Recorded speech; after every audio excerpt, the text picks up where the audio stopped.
Hi there, Guillermo Vidal here, and welcome to Aging Fearlessly. Now, I've gotten a few comments about what people see as a seeming impossibility in the TV program, The Golden Bachelor, for people who've just met to already feel so romantically connected to the Bachelor that they're willing to marry him. Is this really possible? Now, taking into account what appears to be a high level of coaching and scripting on the show, it's hard for me to tell what is real from what is not. Nevertheless, I'm here to tell you that it is entirely possible for the people on this show to be completely head over heels for each other. And I will use science to show you why. It is a proven scientific fact that when two people are attracted to each other, their bodies are flooded with natural hormones and chemicals that create in them an exaggerated sense of well-being. During this early romantic phase, the brain also releases dopamine and other neurotransmitters that help create a rosy outlook on life, a rapid pulse, and a heightened sense of perception. Complicating matters further, every time the prospective lovers spend time together, the brain increases endorphins and enkephalins, natural narcotics that enhance each other's person's sense of security and comfort. Add sex into the mix, and you have the brain telling you this may be your partner. In other words, experiencing romantic attraction or love is an intense physical experience with measurable biological components. Anyone who's experienced romantic love, including you, knows this crazy period in early romantic relationship.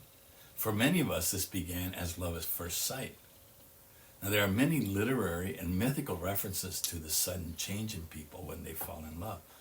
My favorite one comes from the classical mythology in the form of Cupid, the god of desire, attraction, and affection, whose job is to inspire romantic love between people or eradicate it. We all know Cupid from Valentine's Day. He's that small angel who smites his subjects with the gold-tipped arrows that can wound two people and fill them with uncontrollable desire for each other. Now, Cupid is lesser known for using his lead-tipped arrows that can wound the lovers with an aversion to one another that causes them to flee. But the real Cupid, who gives and takes love away, is closer to the reality we all know about romantic love. It doesn't last. Just as scientists cannot explain why two people's attraction towards each other can cause the brain to release such potent chemicals, they also can't explain what causes the release of all of these chemicals to diminish over a relatively short period of time. In other words, romantic love is only a temporary human condition. It is not to be all the makers of the series want you to believe. There are names for this temporary condition. I like calling it the Bliss Bubble because it is like a beautiful bubble until it pops.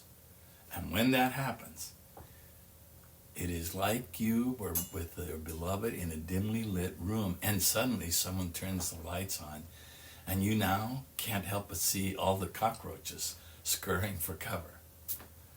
Okay, perhaps a more reasonable approach is the name people in the dating world have given this period.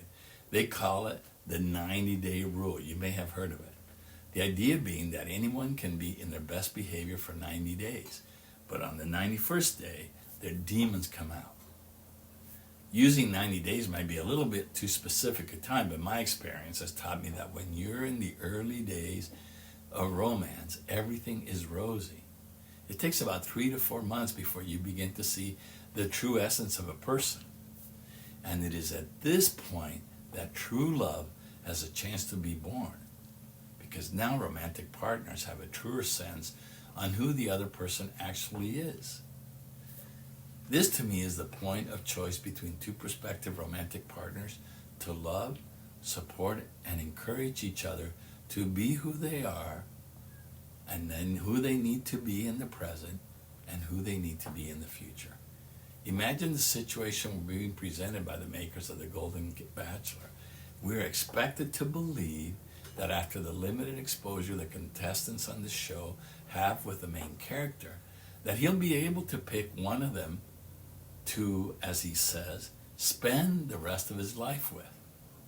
There's no fucking way. This is pure fiction. I'm emphasizing this point because in order to age fearlessly, you have to learn the difference between true love and romantic love or infatuation. You have to have some understanding on how healthy relationships count on more than just physical attraction and romantic woo-woo. Yes, this can be very hard to sort through, especially if you have just lost a long-term relationship and are now facing being single for the first time in decades. But you can do this. Just keep in mind that the superficial values that our society has promoted about love and marriage since you were young and are being highlighted today in the Golden Bachelor have very little importance in developing a true, meaningful, and loving relationship. Thank you again for tuning in today. Please be sure to subscribe if you want to receive more programs like this one in the future. See you soon.